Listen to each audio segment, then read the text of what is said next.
Hello friends, Perez Hilton here. I am back coming at you from a very rainy Los Angeles. Last night were the Golden Globe Awards and I'm going to get all into that. I'm also going to talk about Oprah 2020, Selena Gomez, something is wrong with her, and so much more. So let's get straight to the Golden Globes. It was a very unusual year this year. All of the female attendees and many, I would say actually all of the men as well, wore black in solidarity with the women speaking up in the Me Too movement and specifically to raise awareness and money for the new Time's Up campaign, which if you want to donate, the money raised for Time's Up will go help women in many industries fight sexual abuse and sexual misconduct. In solidarity with those women, I did not do a best dressed or a worst dressed list last night. It just didn't feel right to me. However, there was still fashion and I still celebrated it, but breaking it down to best and especially worst did not sit right with me. If you want to see all the fashion from the Golden Globes, if you missed it, if you missed any of the highlights that I'm going to get to, I have you covered. The best recap, the best coverage anywhere right now on PerezHilton.com. Let me give you my highlights. Well, first of all, I want to talk about the overall highlight of Seth Meyers. I think he did a great job. His tone of touching on everything that's happened from the Me Too scandal, specifically naming Harvey Weinstein, touching on Donald Trump and more, was perfect. So funny. My one critique is he was very, very, very front heavy and disappeared after the first quarter, basically. Whereas a lot of the Oscars hosts, they almost don't care that the show is running late and they'll come back and do various bits throughout the show. I would have liked to have seen more from him. Also, before the show even started, Deborah Messing gave me one of my favorite moments of the Golden Globes when she live on air to Juliana Rancic on E! Took the network to task for their treatment of Kat Sadler, the host who quit E! After complaining of gender disparity pay there. Her co-host at E! News, Jason Kennedy, made almost double, if not more, than what she was getting paid. She wasn't the only one, though. Joining Eva Longoria in standing up to E! On E! was also Sarah Jessica Parker and Eva Longoria. So bravo to all of their openness and bravery, because they weren't just vocal, they were vocal when it mattered. I mean, Deborah Messing is the star of a show on NBC, which is owned by the same network that owns E! That is courageous. Also, speaking up last night was Nicole Kidman. Let me move this. Nicole's speech was one of my favorites of the night. She brought me to tears, mentioning her mother, mentioning her husband, Keith Urban. I was like, your cheek against mine. It made me believe in love again. I always believe in love. Another highlight for me was Natalie Portman's moment when she was introducing all the nominees for Best Director. And she said, and here are all the male nominees. Very pointedly. I mean, Greta Gerwig was nominated for her film that she wrote and directed, Lady Bird.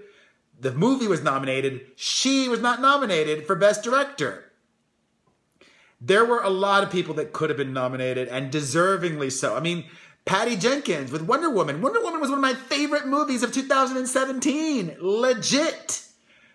The first DC movie I liked. Patty deserved a nomination and didn't get it. BS. But I would say the biggest highlight for me of the Golden Globes was Oprah Winfrey's speech. Oprah Winfrey's speech! Oprah! How amazing was Oprah? How insightful? How speaking from her heart? How inspiring was she? And CNN is now reporting that Oprah is thoughtfully, truly considering a run for the presidency in 2020. The that my dreams from childhood are coming true. I am a hardcore atheist through and through. I've said this time and time again. I trust Oprah. I believe in Oprah. After September 11th, true story, I wrote Oprah a letter. It was like writing a letter to God, except Oprah is real. I believe in God as well, but Oprah could have written me back. God would not have written me back. I mean, I've also said this before. I think anybody would do a better job than Donald Trump. So clearly we don't need experience to be president, and I would support Oprah 2020. I would also advise her to run as an independent. It would make her less polarizing. Just my little advice. Another memorable moment, I wouldn't call it a highlight, was James Franco's win. And when he pushed aside Tommy Wiseau, however the hell you pronounce his last name, the guy that his movie, The Disaster Artist, was based on, James Franco won for Best Actor in a Motion Picture Comedy or Musical, but he was also one of the night's biggest losers because Ali Sheedy accused him of sexual misconduct. She deleted those tweets that she sent out.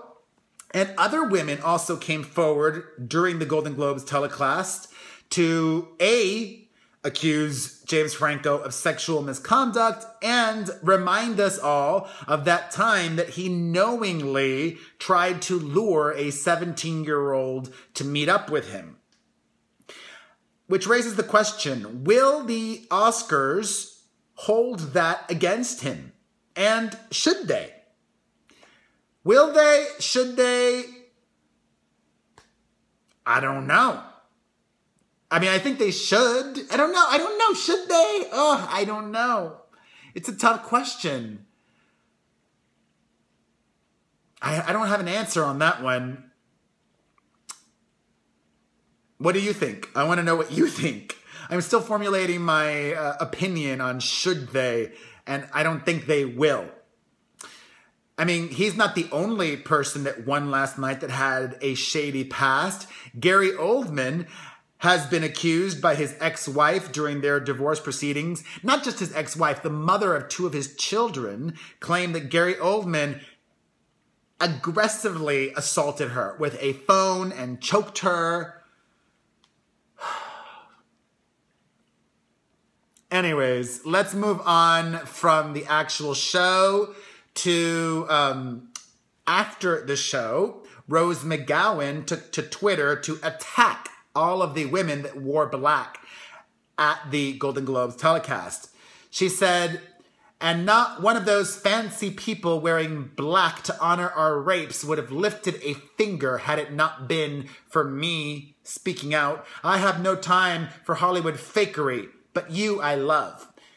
Rose was responding to Asia Argento, who falsely alleged that Rose McGowan was the first person to speak out against Harvey Weinstein. Wait, hold on. There we go. Rose McGowan was not the first to speak out against Harvey Weinstein. I want to remind everybody, the first to speak out I'm like having an OCD moment. There we go.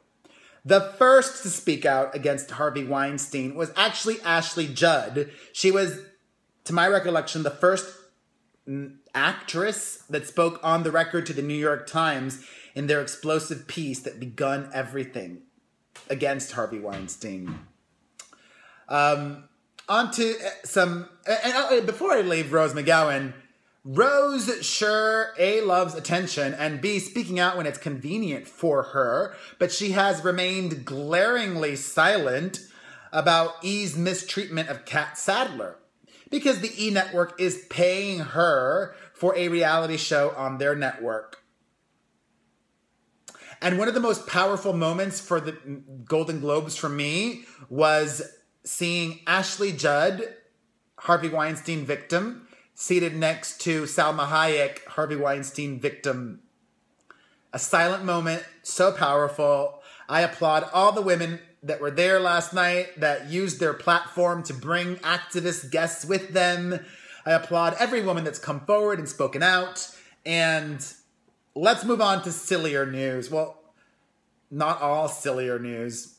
This is pretty serious. Game of Thrones star Kit Harington was kicked out of a New York City bar over the weekend for being so drunk and belligerent.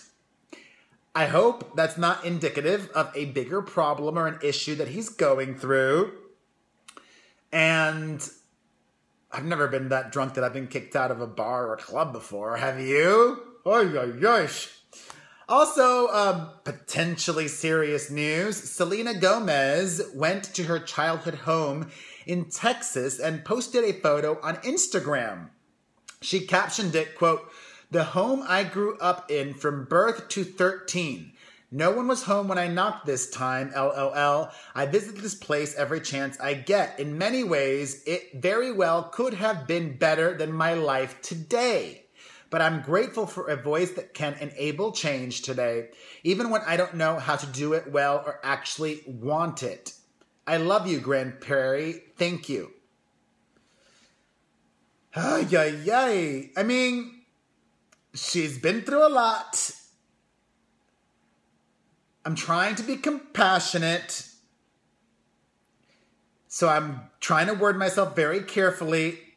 One of my pet peeves is when celebrities complain about being famous, because so many people would love to have their life.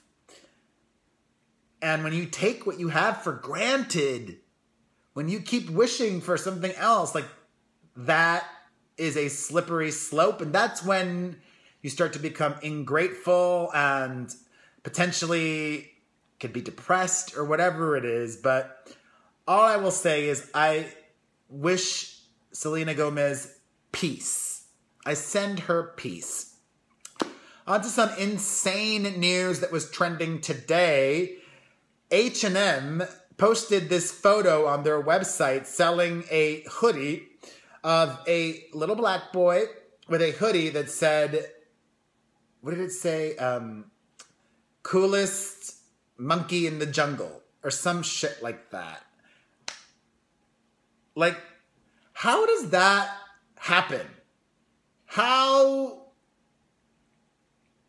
does a glaringly offensive and just wrong F up like that happen? Hello. I don't know, but there have been consequences as a result of that. The Weeknd, who has a partnership with H&M, has announced that he is leaving the relationship that he had with them. The Weeknd said, quote, "Woke up this morning shocked and embarrassed by this photo. I'm deeply offended and will not be working with H&M anymore." Putting his money where his principles are. Bravo to The Weeknd. Over the weekend, Jackass alum Bam Margera was arrested for drunk driving. What a jackass indeed. Seriously, people. There's no excuse in the day of Lyft. In this age, just use your phone and call a damn Lyft. His friends are trying to get him to go into treatment for substance abuse, and that would probably be a good thing. An update on Logan Paul. He got a lot of attention last week. He got so much attention that he has now hired private security to guard his house. He's making so much money that Logan Paul lives in a $6.5 million mansion. I need to start doing some wild stuff again. From Logan Paul on to people I actually like and care about. It has just been announced that Pink is going to be performing the national anthem at the Super Bowl, which is like a cute consolation prize, but she should have been performing at the halftime show. Justin Timberlake's already done it twice. Once with Janet Jackson and once with Aerosmith and Britney Spears. Yes, he's never done it by himself, but I would have loved Pink to have done it, and she would have given us the most magical show. I'm still looking forward to her doing the halftime show. Speaking of shows and Justin Timberlake, JT has announced his tour. If you want to know when and where Justin is going on the road, I've got all the details up on PerezHilton.com. On to some couples news. Congratulations to Gwyneth Paltrow. She and her longtime boyfriend Brad Falchuk, TV producer, are engaged. Also, another Cardi B cheating scandal. Offset, her fiance from the rap group Migos, has once again been accused of cheating on Cardi B again. And she is responding, saying, quote, "I'm going to make a decision in my own times with my heart in mind. I don't need to be rushed or to be told what to do. It's my life. I belong to me, not the world." That means he's toast. In more couples news, Katy Perry and Orlando Bloom seem to have rekindled their romance yet again. The pair have been vacationing together in the Maldives. The Maldives, I think that's how you pronounce it. It's a very popular posh place with British people. The Kardashians are teasing a big announcement this weekend. So big that they're doing it over 2 nights on their reality show. I will not be watching. And finally, speaking of the Kardashians, Caitlyn Jenner says she doesn't see finding love ever again in her future. That's sad. One of my biggest intentions for 2018 is to do everything I can to manifest more love in my life. So, more love in my life. Putting that out there. I love you. Thank you for watching. I truly appreciate you. If you enjoyed this video, here's the drill. Leave me a comment. Hit the like button. Follow me, Perez Hilton, if you're not following me yet. And subscribe, follow, all the same thing. And share this video. Share. Thank you for watching. Mwah.